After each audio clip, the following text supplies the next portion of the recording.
Kaya sabi ni Paul sa mga Ephesians, see then that you walk circumspectly. Ibig sabihin, tiyakin ninyo na kayo lumalakad ng maayos, ng wasto. Not as fools, hindi mga mangmang, kundi mga matatalino, kundi wise. Redeeming the time because the days are evil. So, kailangan natin samantalahin. Kahit tayo mga mananampalataya, alam niyo po, tayo po ay nabubuhay ngayon po sa kasalukuyan ng mga panahon na talaga ang mga tao po ay conscious. May kamalayan sa mga sanlibutan na panahon ngayon. Sobra pong napaka-busy. Naaabala po ang mga tao sa kasalukuyan. Ang mga tao po namumuhay sa oras o panahon. O oras nga hinahabol nila yung oras at panahon. Amen po ba? Tayo ay busy. Bawat araw, bawat linggo, bawat buwan, bawat taon, tayo po ay abala, busy po. Busy bawat araw at bawat mga sandali. At sa pagtatapos ng araw, tayo ay frustrated. Alam mo, pag natatapos na yung araw, pag dumarating ng gabi, alam mo, mag-alas 6 na naman, didilim na naman, ramdam mo, alam ko, kulang yung oras mo at panahon. Naramdaman mo ba yun? Hindi sapat, hindi sufficiente yung mga araw na binigay, yung araw na yan. Kulang ang inyong panahon, natitiyak po yan. Amen? Papaano ba ang inyong pag-a-approach pagdating ng araw? Papaano ba natin i-approach yung panahon o araw na ibinigay po ng Panginoon sa atin o sa inyo? Alam niyo po, biyaya ng Diyos at pinagpala po tayo, nagigising tayo sa araw na ito So papaano nyo po ginugugol,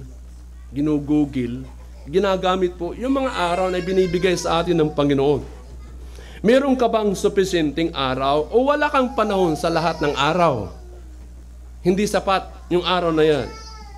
Alam niyo po, sa National New American Standard Bible, ang verse 16 po, ang kanyang nasusulat, yung translation ng New American Standard Bible, sabi doon, make the most of every opportunity.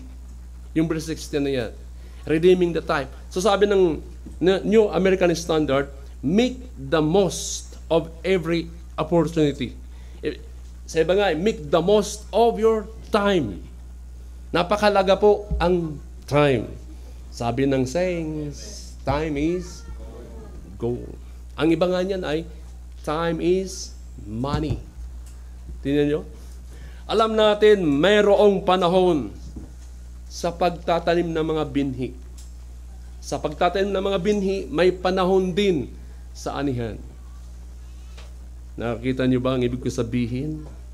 Mayroong panahon ng pagtatanim ng mga binhi at mayroon din panahon sa pag-aani ng mga binhi na yun itinanim. Kaya sa gawain ng Panginoon, tanim lang tayo ng tanim sa salita ng Panginoon. Lahat po ng ating ibinibigay na oras sa Panginoon, nagtatanim ka. Yung tithes and offering, pakikinig, samba, o anumang pag-share ng gospel, nagtatanim ka lang. Balang araw na panahon, mag-aanit po tayo. Amen? Alam niyo po, kung ating mamimiss yung tamang panahon, ang pagkakataon po ay nawawala. Pag namimiss mo ang mga Sunday, pag namimiss mo ang mga fellowship, pag namimiss mo ang gawain sa Panginoon, pag namimiss mo ang devotion, pag namimiss mo ang pakikinig ng sermon, at pag-aawitan ng mga makalangit kahit na fellowship, na yung pagkakataon na yan, nawawala po yan.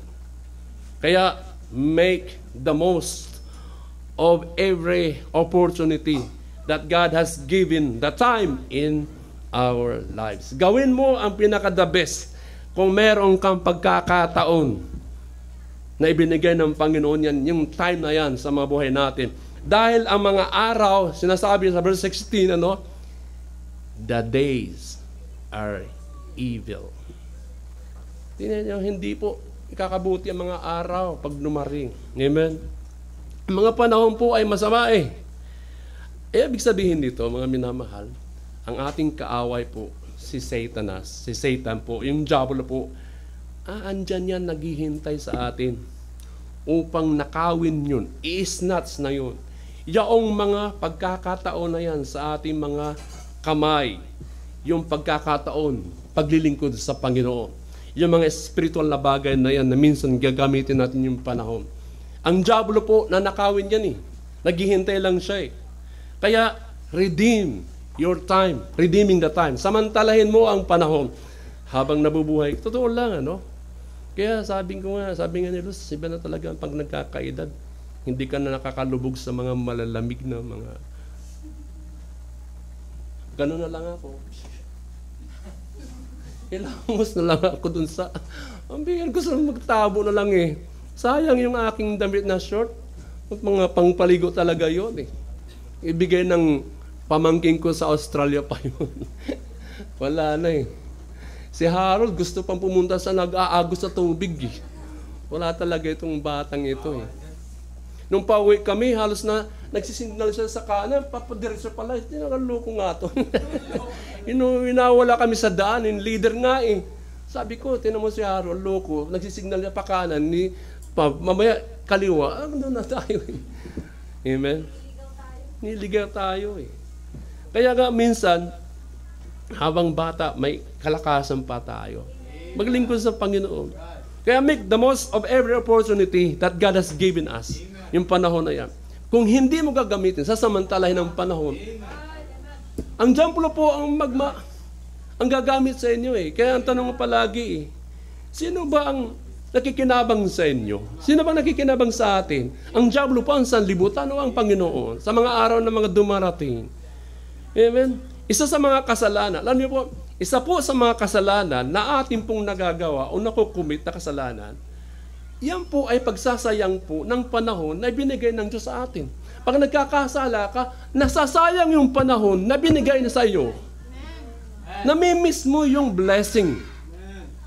Kaya tayo mga minamahal, dapat tayo mag-strive to be righteous, to be holy. Pag tayo nagkakasala, namimiss natin, nasasayang yung time na yan na binigay ng Diyos sa atin. Ang Diyos po ay sobra pong nagmamalasakit kung paano nating gagamitin ang mga panahon sa atin. Tingnan nyo, ang Diyos po ay sobrang nagmamalasakit sa concern kung paano natin ginagamit yung panahon.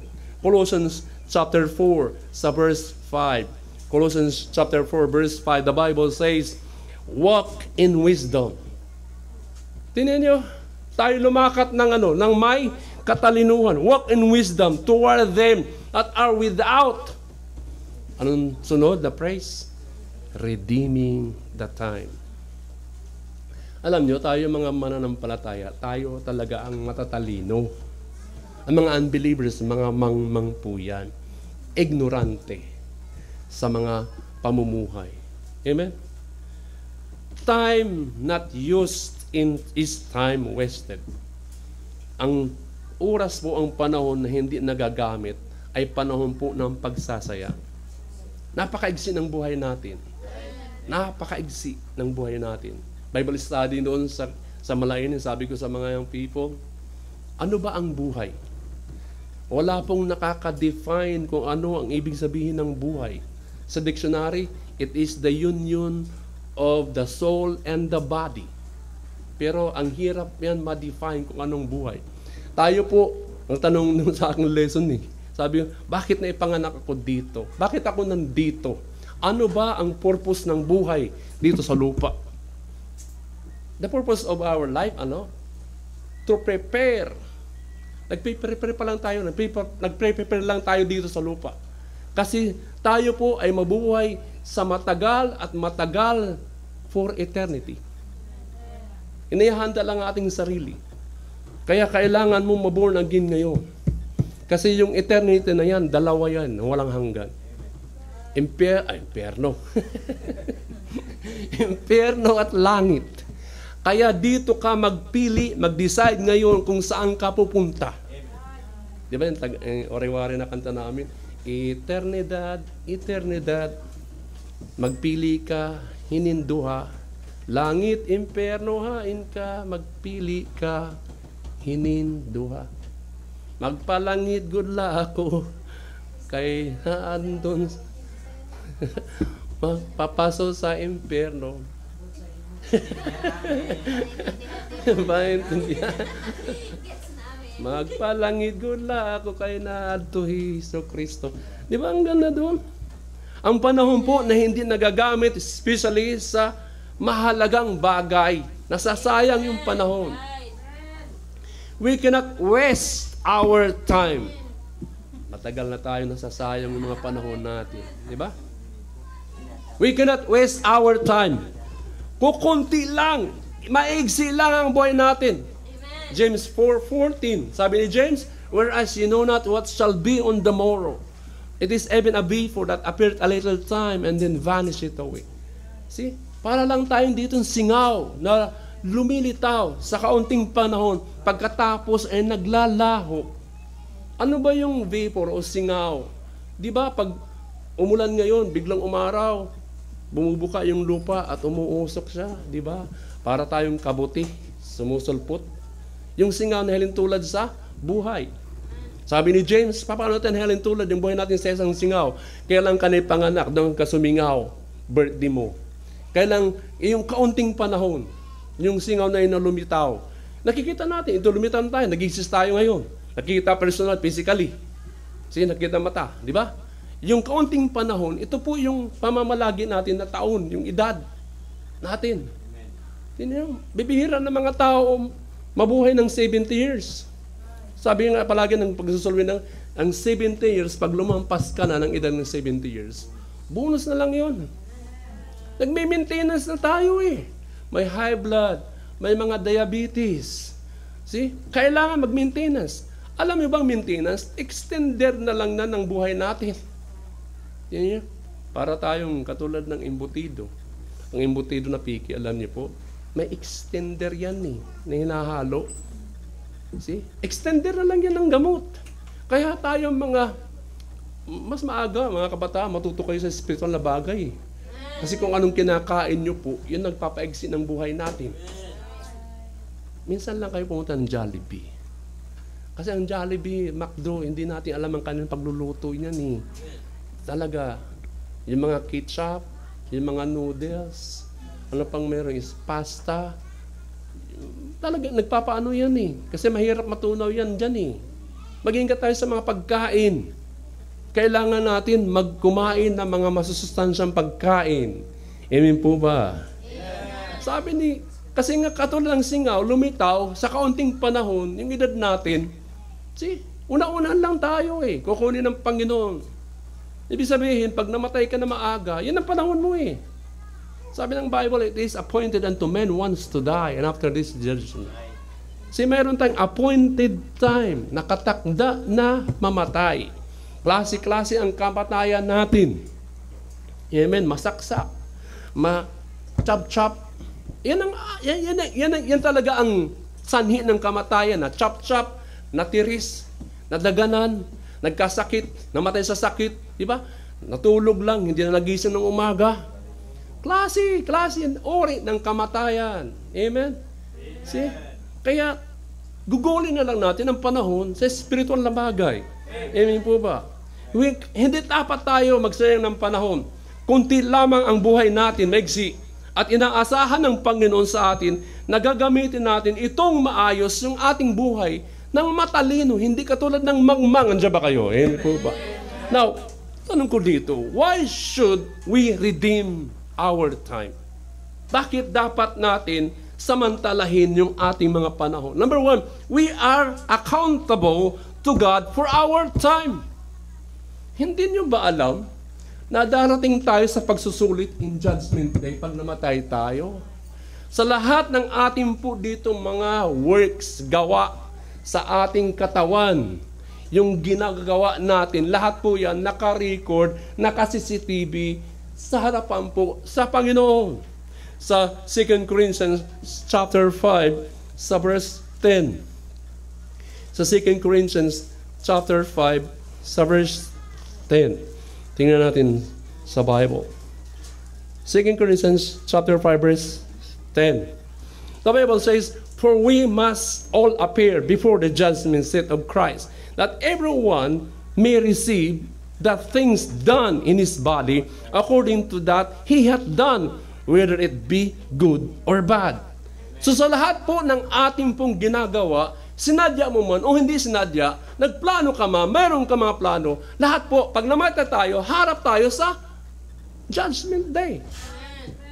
Lahat po, magsusulit tayo dun. At pagharap natin sa Diyos, sobrang mahihiya ka. Sabi ng Panginoon, di ba, ikaw yan? Hindi ka mukha ko lang yan. Kambal ko yan, Panginoon.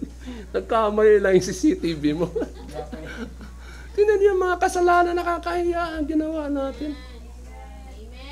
Alam niyo pa, pagsusulit po yan, hindi po yan na ikaw pupunta sa impyerno kasi ang panahon ng judgment seat of Christ is a rewarding. Meron pong reward bawat isa sa atin. Gagantimpalaan tayo ng Diyos. Yung mga kasalanan na yan, bawas-bawas siguro yung ating gantimpala. Yung mansion mo, ikaw na magtatrabaho, ha? Papalitada, ha? Tingnan nyo. Doon po mangyayari. Wala pong ganun. Ha? Ang mansion po, nakaready na po yan.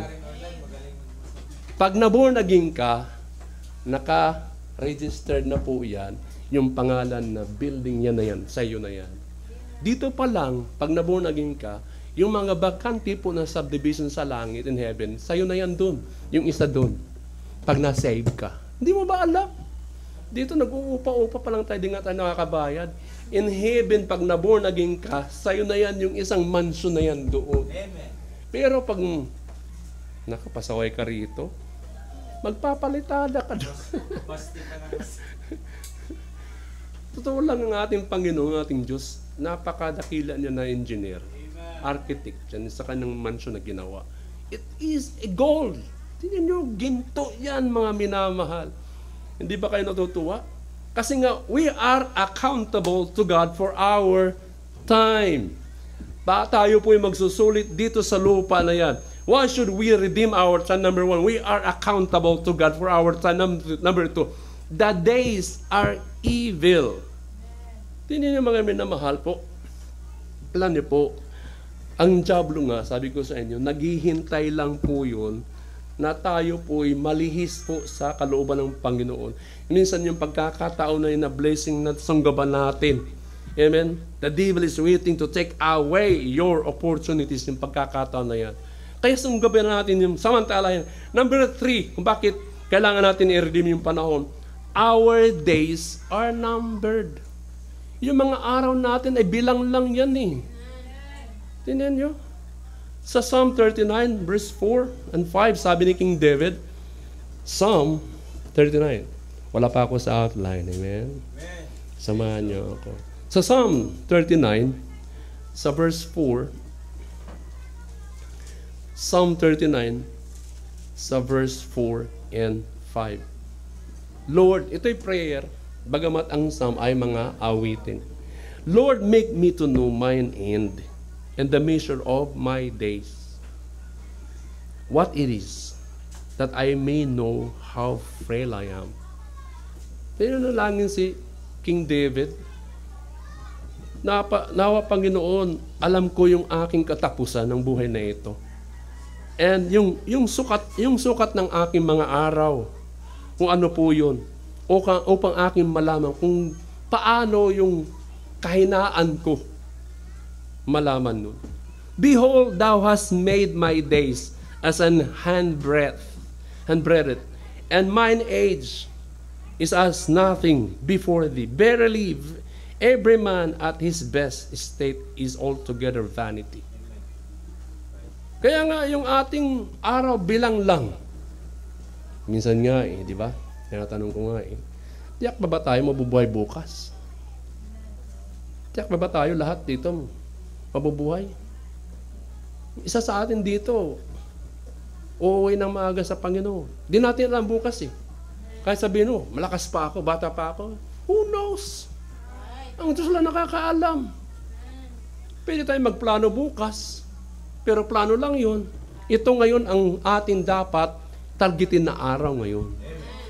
Now, lalako tayo sa ating outline. How to redeem your time. Number 1, amen, treasure your time. treasure your time. Pagyamanin niyo yung panahon. Sa Job, chapter 9, yan natin din sa Job. Job, chapter 9, sa verse 25. Saan ba yung Job? Job 9, sa verse 25 and 26. Amen? Sa verse 25, now my days are swifter than a post. They fly away. They say no good. Sa verse 26, they are passed away as the swift ships, as the eagle that hasteth to the prey. Alam niyo po, si Job, alam natin ang kanyang kalagayan sa panahon na yan, kung bakit siya ganon. Tingnan niyo, nagkaroon siya ng malakihang problema. Nawala yung kanyang mga ari-arian, ang kanyang mga anak namatay, ang kanyang sariling katawan nagkaroon ng sakit na cancer na keto. Dito po, alam niyo po, treasure your time. Treasure our time, gaya ng mga mahalaga, yung valuable, at saka yung precious na yan na mga bagay dapat natin pagyamanin. Sa mga kabataan, pag kayo'y gumawa naman kayo ng mga mahalaga at makabuluhan na mga bagay sa inyong kabataan. Huwag na lang doon ako. Huwag na yung sayangin yung mga panahon. Dapat meron kayong nagagawang mga valuable things, yung mga mahalaga at importanteng bagay. Pag kayo bumibili ng mga bibilhin, yung mga magagamit na mga bagay. Amen. Bawat araw ay mahalaga. Pakatandaan po natin. Bawat araw na dumarating, bawat oras na meron tayo ay napakahalaga po. Ang araw at oras na yan ay binigay sa atin ng Diyos, napakamamahalin po yan. So precious po yan. Tingnan nyo, kung masasayang lang ang panahon na yan. Dapat natin itong pagyamanin, ibilang na ito'y mahalaga sa mga buhay natin ibinigay ng Diyos. Pagkakataon niya. Blessing po yan. Di ba? Sabi ng Lamentations 3, every morning they are new. See? Blessing po yan eh. Ilan sa mga tao nagsasabi, sana Sabado na. Kasi ang araw na ito ayoko. Minimiss mo yung araw na ito. Ano bang meron Sabado na gagawin mo ng araw na ibinigay ngayon, hindi mahalaga sa'yo? Di ba? Ayoko ng araw na ito. Gusto ko Sabado na. Lalo na pag Sunday, ayaw mo doon talaga eh. Magsisimba ulit tayo eh. Minsan, hindi mo pinapahalagahan yung araw na ibinigay yun eh. Hindi po pinapahalagahan yung bawat araw. Kasi ang bawat araw ay so precious po yun. Ibig sabihin, mamahalin po yan. Hindi po ba? Tandaan natin si Job sa ating nabasa. Nasa trials po siya. Pagsubok. He is in pain. He was in pain. Nandoon yung kanyang sakit, yung kirot na yun, nararamdaman niya. Yung affliction, yung humiliation, humility, at saka sa mga kaibigan, inaaksakan siya doon. Anong mararamdaman mo sa sitwasyon ni Job? Alam mo ang panalangin ni Job? Hindi po madaliin, Panginoon, yung kagalingan ng aking sakit. Tinitreasure niya yun, yung trials na yan. Tingnan niyo mga minamahal. Para sa atin, yung karamdaman ni Paul, yan po ay talagang mahirap na kalagayan. Sobrang pagtitiis po yan. Yung mga araw na yan ng pain, yung sakit na yun, ni Job. Hiling natin yung mga araw na yan, talaga kung meron kang sakit, kahit nga lang sakit na mga pangkaraniwan na sakit, Panginoon, paalisin mo naman. Lumipas na sana itong araw na ito na problema na ito. Si Job hindi ganon, inahari. Andiyan ba kayo? Amen. Si Job ay hindi nagmamadali dahil alam niya sa buong haba ng buhay na ito ay sa isang tao ay maigsi po. Totoo lang, pag hindi ka nakatiis ng sakit na yun, mamamatay ka na eh. Alam mo ginagamit, di ko mabasa dito, kinukudkod niya yan eh. Kasi Pag may sakit ka na kitong, manhid yan eh, hindi ka makaramdam eh. Yan, naglulubo-lubo yan dito. Kagaw ng kagaw yan eh. Anong pagkagaw? Hindi, yung parang kabibi mo, malaki. Ginaganon yan eh. Ang bihira. Kailangan, sa mga panahon sa Old Testament, pag nandun ka sa lugar ng Jerusalem, ang mga leprosy, ilalabas ka sa pader ng palibot ng Jerusalem. Doon ka sa gate. Hinihiwalay sila eh. Kasi, makakahawa sila eh. Sa Pilipinas, meron yan dito. Saan ba yan, ma? Kay Bilyunis? Sa Tala. Saan ba yung Tala na yun? Sa Caloocan. Nandun ang mga may kitong dun. See? Kaya nga si Job, hindi siya nagmamadali, nagamutin ng Panginoon niya agad. Alam niya kasi sa buong haba ng buhay na ito, ay maigsi eh. Kaya kahit ito'y pagsubok o blessing, yan po ay lilipas din agad eh. Pero kailangan mong tiisin yun. Diba? Minsan, pag wala talagang pera, tiis. Alam na ng Panginoon, alam naman ang sitwasyon yan eh. Pagyamanin mo. Alin? Yung walang pera? Kahit lang yung malunggay, at least may vitamin C, calcium, munggo na may malunggay, opo na may malunggay. Kahit nga yung noodles, mamalunggayan pa yan. Tinola na malunggay, at least vitamins po yun. Sabi sis, di ka naman buntis ha. May pagpapagatas yata. Let's treasure the time God has given us. Amen. Pagyamanin po yung panahon, oras. Marahil lang sa atin ay nasa pagsubok din. I-treasure those times. Meron minsan sabi sa atin ng Panginoon, bakit isa? Yung trials na yan. I-treasure mo yan, pag bulay-bulayan mo yan. Ano ba ang problema natin pag mayroon trial sa harapan ng relasyon sa Panginoon? Bakit nararanasan natin yan? Minsan di na mo napapansin. Minsan pag nadudulas ka lang, diba? Lord, ano bang ibig sabihin noon sa akin? Diba? Yung hindi sa umangkas, na maga dito, diba? Hindi nyo? I-treasure natin, pag bulay-bulayan natin kung ano ba. Sabi ni James, count it all joy when you fall into diba? Various temptation. Di ba? Count it all joy. Pag nasa problema ka, mga pagsubok. Kasi may sinasabi sa atin ng Panginoon bawat isa yan, na mga kabigatan na yan. Alam mo, pag wala kang kabigatan, problema, hindi ka magiging malakas. Hindi ka magiging mature. Saan lumalakas yung tunay na mananampalataya? Sa mga pagsubok eh. Amen. Kasi pag may pagsubok, tinitistingan tayo. Kaya may salitang testimony. Mayroon kang ikwento eh. Testimony yan eh. Amen. We are to treasure our time na ibinigay sa atin. Mag-good times man yan o bad times. Amen? Dahil wala pong nangyayari sa atin yung mga bagay na yan na good times. Wala pong nangyayari sa atin na hindi nalalaman ng Diyos. Alam lahat yan na nangyayari yan sa atin. Pakatandaan po natin. Nalalaman po yan at pinahintulot po yan ng Panginoon.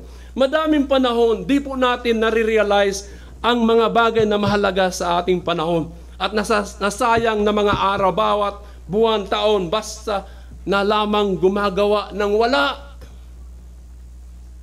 Ikwento ko ano. Upang ma-realize natin yung kahalagahan ng isang taon. O yung mga taon. Tanungin nyo po yung mga estudyante kung bakit hindi nakagraduate ng isang, hindi man lang pumasok ng isang taon. Nasasayang, di ba? Napakalaga yung panahon na yan eh. Ako, 5 years ako sa high school. Diba? Kasi nagluko ako ng 3rd year. Pasang awa na lang aking grades. Nakamarcha. Ikuninto ko na sa inyo. Nagmamarcha, tungto ang tatay ko. Brief na lang ang hindi ko nahiram. Kapitbahay na, nagtatrabaho sa bangko, DBP. Pahiram ng barong, pahiram ng mga pantalon, sapatos, at saka panlo. Brief na lang hindi nahiram eh. Galit na galit ng tatay ko noon eh. See, marilas mo ang kalagahan ng isang taon, ng estudyante, bigo siya mag-aral ng isang taon. Realize yung kahalagahan ng isang oras lang. Tanungin mo ang mga businesswoman, businessman, na natatraffic sa kalsada, na nadidelayed yung kanilang meeting doon kasi business pera yan. Hahabulin nila yan eh. Hindi ba napapansin? Tayo mga Kristiyano, anong ating sakit sa church? Hindi tayo talaga pupunta tayo sa simbahan. Maggising-gising na tayo. Oras ang hahabulin. Huwag niyong papaghintayin ng Panginoon. Yung blessing nawawala po. Kasi pag hindi ka nakapag-umpisa sa anumang mga pagtitipon, sayang yung mga oras na yan. Habulin mo yung oras na yan. Time really is valuable. Tingnan nyo. So, use it wisely. Kaya nga sinasabi ko yung time nga sa mga businessmen, time is money. Pangalawa, amen? Tatlo lang ito. May karagdagang 4. Pangalawa po, invest your time. Ano bang invest? Sa Tagalog, mamuhunan, ha? Mamuhunan ng panahon. Our time as the most valuable asset. Hindi nyo ba ang ating mga panahon ay pinakamahalaga po yan na asset, pag-aari natin, na ibinigay ng Diyos sa mundong ito? We can't save time. Hindi po tayo makakapagtipid ng panahon. And we can only invest it, your time. Mamumuhunan ka lang sa panahon. Hindi ka makakapagtipid. Maganda magtipid. Amen po ba? Amen. Pero nag-i-invest lang tayo sa mga panahon. Ang doktor po, nag-i-invest yan. Ilang taon? 4, 5 years. Doktor, tama ba? 10 years. Tinan niyo ang pag-google nila upang maging makatanggap ng certificate at diploma, doktor. Mak. Diba? Tinan niyo. Yung mga engineer, nag-i-invest sila ng 5 years sa maging engineer. Sa trabaho, we invest 10 hours a day for work only. Diba? Tayo ay namumuhunan lamang. Nag-i-invest ng ating mga panahon para sa makamundong lugar dito na nandito tayo sa lupa. Pero nagkakaroon tayo ng kaisipan na mag-invest talaga tayo sa panahon. Alam niyo ba, nagkaroon ka pa ng pag-iisip na mag-invest sa Panginoon? Mamuhunan sa Panginoon? Nag-invest ka ba sa pinaka-importanting layunin sa buhay na ito? Bakit tayo na andito? Saan tayo pwede mag-invest? Number 1, do not neglect church services. Investment po yun. Hebrews 10:25, not forsaking the assembling of ourselves together as one, as other. Di ba? Di ba? Mag-invest ka. Bible study. We are investing time for the Lord. Kung bakit ka nandito, nag-i-invest ka lang doon. Kasi aani ka balang araw. Wala po tayong higit na mabuting mga kaibigan sa mundong ito, kundi mga mananampalataya lamang. Hindi po ba? Invest mo ang sarili mo, makipagkilala, makipagkaibigan sa church. I-develop ang friendship, relationship sa church. Introduce mo ang sarili mo about isa. Invest your time at church. Amen. Totoo lang, bakit ako nagpastor? Kasi ang buhay ko, church, bahay. Hindi na, wala na akong gala. Mga barkada ko, inaayawan niya ako eh. Pero may pag mga basketball, andun, si Kano, punta natin, basketball. Nakikipag-compromise, magpipesta sa mga barangay. Bago magpesta, di ba liga? Doon, sali ako doon. Nawawala na ako ng choir practice. Nawawala na akong soul winning pag sa Sabado. Oy, sabi ng pastor, di ka nga, saan ka nang galing naman? Pastor, alam mo na. Di ka makakapag ngayon ha? Di ka makakapag-choir ha? Practice. Parang tuwa-tuwa pa ako, makakasali ka ako sa liga eh. So, i-develop po natin yung friendship sa church. Kama mga Christian. Hindi kakaiba dito. Dapat ang church natin ay parang Jollibee. Security guard, Sir, good morning. Welcome po sa Jollibee. Ganon tayo dapat. Welcome na welcome tayo dito. Iihi ka lang naman sa Jollibee. Paglabas mo, salamat, sir. Balik po kayo. Ganon tayo dapat dito. Amen. Ganon po tayo dito. Diba? Diba? Pagkatapos ng service, sis, brad, balik ka ulit lang. Namiss ka na namin, sis. Saan ka pa ng lolo-palop ng gagaling? Saan ka ba napapadpad sa mundong ito? Ang ngayon ka lang nakapagsimba. Pero brad, miss, sis, namiss kita. Hindi totoo lang. Piki niyo. Ganun talaga dapat tayo. Amen? Kasi nga, tayo dapat malasakit sa mga kapatiran. Malay mo ba ikaw din ay napadpad sa mga lugar-lugar? Diba? Dumating sa'yo, saan ka na nagpunta? Diba? Faithful ka noon eh. Amen? Invest your time at church. Alam ng Panginoon kung sino matapat sa church. Panalangin ko sa inyong lahat na dapat ang buhay mo, church life ka meron. Pangalawa, read the Bible. Alam mo, ito'y pamumuhunan po. These are investment you make with your life, with your time. Ang Biblia, mga minamahal sa kapanahonan ng mga Christian noon first century, wala silang kumpletong Biblia eh. Umaasa lang sila sa mga apostol, sa mga may alam. Kaya sinusulat nila yung mga verse saan? Sa mga pader, sa tiles, totoo lang. Mayroong isang sa YouTube na panood pinuntahan ng mga bisita doon, sinagoga, yung pala yung mga Kristiyano noon, sa tiles nila, yung mga panahon, meron doon nakasulat doon ay Yeshua. In yung Hebrew word, Yeshua, Jesus. So naandun. Maglaan ka ng panahon, magbasa, personal study. Amen. Sasabihin ko sa inyo, hindi ka lang normal nagbabasa ng Biblia, binabasa yung buhay mo. Amen. Ito yung love letter ng Diyos para sa mga mananampalataya. Do not neglect to read your Bible. Huwag mong ikahiya. Pag nagsisimba ka, ipakita mo na ikaw ay Kristiyano, dala mo ang buhay na ito. Amen po ba? Dapat meron kang mga memory verse. Alam mo yan, yung mga verse na yan, na pangkaraniwan. Pangatlo po, spend time alone with God every day in prayer. That is an investment time. Alam niyo po, naglulong at nananabik ang Panginoon, nakakausapin natin siya. Amen. Kailangan niya yung mga mananampalataya, yung anak niya, na tumatawag sa akin, na tayo humihiling, kasi nananabik ang Panginoon, na tayo manalangin sa Kanya. Spend time alone with God in every day in prayer. Psalm 55 verse 17.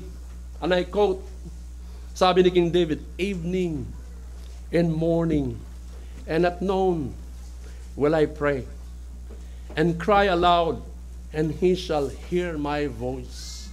Din si King David, tatlong bisis. Evening and morning and at noon will I pray and cry aloud, and He shall hear my voice. Napakalaking kakulangan ng ating fellowship sa Panginoon in terms of communicating Him. Di ba?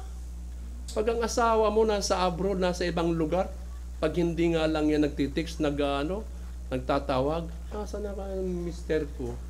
Ano kaya ang ginagawa niya ngayon? Di, mag-aalala ka eh. Magtitext ka, oy, ayuda namin, padala mo na. Di ba? Alam nyo, sabi ko nga sa inyo, ang mag-asawa, pag walang komunikasyon, hindi yan mag-asawa. Patay na asawa yan pag walang komunikasyon. Amen? Maniwala kayo hindi. Nag-asawa ka pa, yung asawa wala namang balita. Ang ating Panginoon, gayahin natin, ang Panginoong Jesucristo, namuhunan po, habang siya nabubuhay sa Middle East. Namuhunan siya in time in prayer. Bago siya magpili ng mga apostles, 12 apostles, nanalangin muna. bago siya pumunta ng Jerusalem at mamatay, nanalangin muna. Lahat po ng gawain, kanya po una ipinapanalangin. Yung pinakain ng mga tao, 5,000, yung mga 5 loaves and 2 fishes, ipinalangin muna. Dumami po yun. Lahat po ng pagkilos ng Panginoon at pagdidesisyon, pagkakaroon ng milagro, nagpe-pray. Jesus invested in time in prayer. Kaya gaya natin. Kumusta naman ang prayer natin? Bago siya gumawa ng anumang bagay, nakikipag-usap muna siya sa Ama. If you can invest time in prayer before doing anything, you can save a lot of time. Amen. Prayer brings us to imitate intimate fellowship with God. Kaya meron tayong intimate relationship. Napaka malapit ka sa Panginoon. Amen. Pang-apat, ang sabi doon, invest your time in bringing others to Jesus Christ. Tanong ko sa inyo, ilan na ba ang nawin na kaluluwa? Ilan na ba ang nadala mo sa paanan ng Panginoon? Ilan na ba ang nasiran mo? Invest your time in bringing others to Jesus Christ. This is a great commission. Hindi lang ito para sa pastors at mga workers at sa mga teachers. Pag ikaw born again at Christian, mayroon kang responsibilidad na ibahagi ang Word of God. Kasalanan po yan pag hindi po natin na ibabahagi sa mga kaluluwa. Take time to witness for the Lord. Mag-aral kung paano ka mag-witness. Kaya nga ang mga chismosa, maging chismoso ka sa salita ng Panginoon. Ang gagaling mo magchika, magchiko-chika. Ang salita ng Panginoon, hindi nga masabi-sabi. Yun, Christian ka daw. Nagsisimba ka pa sa Pilgrim Bible Baptist Church, mahiya ka naman. Totoo lang, pag hindi natin ipinahayag ang salita ng Panginoon, ikakahiya din tayo sa Ama, ang ating Panginoong Kristo. Witness primarily by your life, testimony, and evangelism. Magpatotoo ka. Alam niyo ba ang Proverbs 11 verse 30? Proverbs 11 verse 30. Sa Proverbs 11 verse 3, the fruit of the righteous is a tree of life, and he that winneth souls is wise. Ang sino man nakakawin ng kaluluwa ay matalino. Tingnan niyo. Sa Daniel chapter 12 verse 3, at ikinot ko po yun, yung ilang verse, and they that turn many righteous, as the star forever and ever. Magiging isang bituin ka forever sa langit. Ang sino mang nakakapag-share sa mga tao. Invest time with your family. Spend quality time with your family. Isa din kaparaanan yan. Amen? Na minsan bigyan mo ng puwang sa pagkikipag-fellowship sa mga pamilya, mga anak natin. Invest your children. Amen? Paano mag-invest sa mga anak? Pag-aralan mo siya. Balang araw mag-aani ka eh. Sa mga spiritual, mag-aaral ng piano. Mag-gitara. Para dito sa church, ang mga anak natin. Huwag na lang palagi doon sa TikTok. Mga Christian, hindi yan pang Kristiyano. Wala namang connection yan sa spiritual paglago mo eh. Diba? Huwag lang ganun. Amen. Puro lang yung mga diba? Pangatlo. Amen. After number 2. Manage your time. Sa Ephesians chapter 5 verse 15. See then that you walk circumspectly, not as fools, but wise. Tingnan niyo, sabi ni Pablo, tiyakin na kayo'y lumalakad ng wasto. Manage. Alam niyo ba ang time management? Alam niyan ng mga businessmen. Alam po yan ng mga company na mayroong manufacturer. Merong isang nagseminar po na nagseminar siya, expert ito na nagseminar sa mga businessmen. And then sa kanyang pagtuturo po sa mga businessmen, ng mga malalaking mga tao, nag-illustration siya ng isang jar, garapon na open siya, walang takip. At doon po kunwari, inilagay niya yung jar at mayroong tubig Nakikita yung malinaw lang. Una-unang illustration niya sa mga seminar noon, naglagay siya ng malalaking bato sa tubig na yan na jar. And then, siguro naglagay siya ng 7 o 8. At nang umapaw na ang tubig, sabi niya, nakita nyo na umapaw ang tubig nang naglagay ako ng malalaking bato? Sabi ng mga tao, yes, sir. And din katapos no, nag-illustrate pa siya na mga maliliit na bato sa puno na yun na tubig. Yung tubig na yun, hindi umaapaw kasi maliliit na bato. So ang dinagdagan niyan, yun yung mga buhangin. Yung buhangin po nagdagdag sa ilalim po ng mga bato. So umabot lang siya sa rim. Yung tubig, hindi siya umapaw. Sabi niya, umapaw ba ang tubig? Sabi niya, hindi po. Now, ang ginawa niya doon, para umapaw, dinagdagan niya, kumuha siya ng pitchit, at saka dinagdagan niya yun. Siyempre, sabi ng umapaw ang tubig, dinagdagan mo kasi. Hassle po yun. Sabi niya, anong lesson ngayon? Sa jar na yun. Alam niyo po, ang pinaka-lesson dito, sabi ng mga tao ang kanyang seminar, gaano mang kabisi tayo, can always fit more things into your schedule. Pero mali yun. Sabi na, wrong. Gaano mang kabisi ka, pwede kang makuha mo yung schedule mo sa mga mali po yun. Sabi niya, ang lesson dito, na minsan tayo ay naglalagak lang ng mga araw, yung mga maliliit. Gamitin natin yung schedule na yan, yung mga malalaki, katulad ng bato na malalaki, na ilagay ko doon at umapaw siya. Alam niyo po ang ibig sabihin, ang lesson dito? Unless you put the big rocks in first, they never will fit in. Anong ibig sabihin ang lesson doon? Ano ba yung mga big rocks sa mga buhay natin pagdating po sa time management? Alam niyo po, ako, my personal big rocks sa buhay ko, panahon po sa Panginoon. Siyempre, sabihin mo, pastor ka naman eh. Hindi po. Ang pakikitungo po ng Diyos, hindi lang sa pastor, individual po yun ngayon. Tingnan, sa Old Testament, nakikitungo po ang Panginoon sa Israelites. Ngayon, nakikitungo po sa church, individual sa atin ngayon. Hindi lang sa pastor. Kaya kailangan mayroon kang personal relationship pag-aaral sa Bible. Bigyan mo ng time. Ito yung big rocks na ilagay doon sa jar na umapaw. Minsan, yung ating big rocks, sa ating family, mag-invest ka doon magbigay ka ng panahon sa pamilya. Higit sa lahat, magbigay ka ng panahon yung mga laking bato sa church. Ang buhay mo talaga nasa Panginoon. Amen po ba? Kailangan mo yun eh. Kailangan natin yun eh. Amen po ba?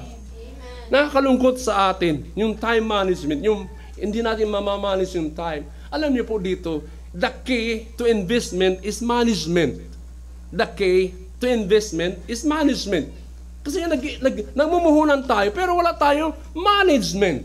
Alam mo management? Pamamahala, pangangasiwa sa mga ating ginugugol. If you do not manage your time, you will not have time to invest. Inawala ba kayo? Kaya i-manage natin ang ating time. Alam niyo po, nagbigay sa atin, bawat isa sa atin, ng panahon to be the best He is created to be. Bawat isa sa atin, binigyan tayo ng panahon ng Panginoon. Kung paano mo gamitin yung time, nagdidetermino ito po kung gaano kalayo ka na ngayon na po binupuntahan mo sa iyong buhay. Kaya nga, pag nasasayang ang mga panahon mo sa mga kabataan ngayon, kung namamayabas ka lang sa school, wala ka mapupuntahan sa buhay. Amen? Stop spending time and start investing it. Time spenders are time wasters. How to serve God with time? Choose to value God by devoting. Maglaan po tayo ng panahon sa Kanya. That should include some quiet time with God, time in prayer, time in the Word of God, time in worship, time in fellowship. Huwag ninyong limitahan ang Diyos sa inyong buhay, sa inyong mga buhay, especially sa church in fellowship. Huwag ninyong limitahan sa inyong ang Panginoon sa mga buhay natin. Dapat maging open tayo. Huwag ka lang pipilit. Dito ka lang, Panginoon, sa kwarto ko. Huwag dito kasi meron doon. Sikip na rito. Yan yung ating... Dapat ang bahay mo, pag nagbukas ang bumisita sa Jesucristo, huwag na sasabihin, huwag kang pumunta pa sa kwarto. Panginoon, paano yung makalat yan? Dapat ang bahay natin, ang buhay natin, ito, open sa Panginoon. Huwag niyong nilimitahan. Wala pong papala sa atin dito. What is the purpose of time? Ano bang layunin talaga ng time? The purpose of time is to provide a way of measuring and ordering events and processes. Time enables us to track. Alam mo yung time, nakakayanan natin sundan, bakasin yung mga pagbabago. Di ba? Nandiyan ba kayo? Amen. Alam niyo, napakalagang time upang hambingin natin yung tagal ng mga araw. Nagmamadali tayo. Yung bang mahulaan mo yung araw na yung bukas na yan, kung ano ang mangyayari. Kaya na yun ang time Ito ay pinapahintulot sa atin upang iugnay ang ating mga gawain sa iba din, upang magplano, para bukas, upang magreplika ng mga nakakalipas din kung anong nangyayari sa mga buhay natin. Di ba pagtanda natin, sayang, hindi ko na magagawa. Panguli. Amen? Amen. Siguro panguli. Ito na talaga tayo. Dito lahat tayo ay masaya. Enjoy your time. Amen. Alam nyo, 1 Thessalonians chapter 5 verse 16, ando? 1 Thessalonians chapter 5. Panguli na to, amen? Huwag niyo kung tingnan na Jollibee. Sa 1 Thessalonians chapter 5 verse 16, memorya nga nyo yan Napakaigsi lang yan naman yan. Sabi doon, see, rejoice evermore. Ecclesiastes chapter 3 verse 12. Ecclesiastes, sige. Patapos na ito Amen. Ecclesiastes, sabang Ecclesiastes. Katapos ng Proverbs, tama? Oo. Okay, Ecclesiastes chapter 3 sa verse 12. Sabi ni Solomon po sa verse, I know that there is no good in them, but for a man to rejoice and to do good in his life. Alam niyo po, enjoy natin yung time. Sinasabi ko sa inyo ulit, tayo pong mga anak ng Panginoon, dapat tayo ang masaya. We need to enjoy our time. Dito, habang tayo nabubuhay sa lupa, makinig po kayo, amen? Amen. Hindi niyo ba alam sa labas ng mga tao, maraming mga malulungkot na mga mukha? Hindi niyo ba alam, marami pong mga galit, upset sa buhay, mga negatibong kaisipan sa labas? At marami pong nasasayang, sila'y nagkakaroon ng pag-active, mga aktivista sila. Ayaw nila ng ganito, ayaw nila, gusto nila ng ganyan. Tayo po hindi ganun. Amen. Mayroon tayong panahon talaga na kailangan mag-enjoy. Dapat ang Kristiyan nag-i-enjoy. Hindi sa pansanlibutan na enjoyment. Magkakaraoke tayo, pastor? No! Magkakaroon tayo ng tent dyan at tayo ay magkakaroon sayawan. No, hindi po yan mga minamahal. Hindi tayo mga Kristiyan. Alam niyo po ang layunin kung bakit namatay si Kristo. Christ died for us to live in joy and happiness. So enjoy every day your life sa Panginoon. Totoo lang, pag nagsisimba ka, huwag kang malungkot. Amen. Kinikwento ko sa'yo, papunta sa simbahan, siniba pa yung puso. Alas ka dyan! Hindi ganun. Pupunta ka sa church, ang Panginoon kakatagpuin mo, hindi mo ba? Enjoy every day. Huwag bigyan pagkakataon po sa mga buhay natin. Yung conflicts, yung alitan, awayan, bahayan. Amen. Yung ating mga pagsagupaan, alam ko matalino ka, hindi ako matalino. Alam ko na mas magaling ka. Hindi po ganoon. Hindi po ba? Na minsan yung ating ego makasarili. Huwag nung pagbigyan huwag yung bibigyan yan. Amen. Huwag mong hayaan na yung sarili mo makipag-away na lang. Hindi ako siya nakasuntok. Ganun, suntokin ko pa. Huwag ganoon. Amen. Masasayang lang yung buhay mo. Be joyful Amen. Be joyful. Huwag yung titingnan ka nga, pagising mo sa umaga, yung mukha mo pa lang ngayon, di ba? Tandaan natin, hindi tayo makakapag-enjoy ng ating panahon kung puno tayo ng kabisihan na schedule na mga panahon. Kung ang ating araw ay puno po ng mga activities, we will get frustrated by the end of the day. Naiwala ba kayo? Pagising ng umaga, puno ka ng mga gawain. Pagdating ng hapon, frustrated ka na. Enjoy mo yung araw na yun. Amen? In order to enjoy our day, we need to have some margin time in our life. Anong sabihin ng margin time? Minsan, bigyan naman natin yung puwang. Yung mga araw natin, mag-schedule ka.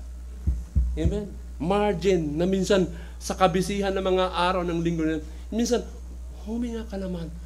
Breath. Hinga. Bigyan mo ng puwang yung araw na yan. Text mo ko, Pastor, sasama ka sa amin sa Jollibee. Yes! Enjoy, di ba? Outing tayo, Pastor. Yan ang mga kaisipan ng mga ibang dito. Amen? Margin is breathing room. Ito'y nagbibigay ng refreshment. Inire-reserve mo yung araw na yan na hindi mo nagagamit. Amen? Huwag na lang palagi trabaho. Minsan, mag-leave ka muna sa trabaho. Amen? Sama ka muna. Kasi kukulubot ang buhay mo dyan. Amen? Closing na tayo? Minamahal. Redeem your time. Make the most of your time. Ang susi dito upang i-redeem ang ating panahon is to invest your time for God. Lahat ng bagay ay lilipas din. Amen? Subalit, kung anong ginawa mo o gagawin pa lang sa Panginoon, kung anong ginagawa mo o ginawa mo na sa Panginoon, hindi yan lilipas. It will serve. It will save. Magtatagal yan forever and forever sa Panginoon. At may blessing yan at magkakaroon yan ng bunga. Hindi nasasayang yan para sa Panginoon. Kaya lahat ng bagay na gawain na ginawa mo para sa Panginoon, yan ay magtatagal forever. Tayo lahat tumayo. Amen? Dakilang Ama, nawa ito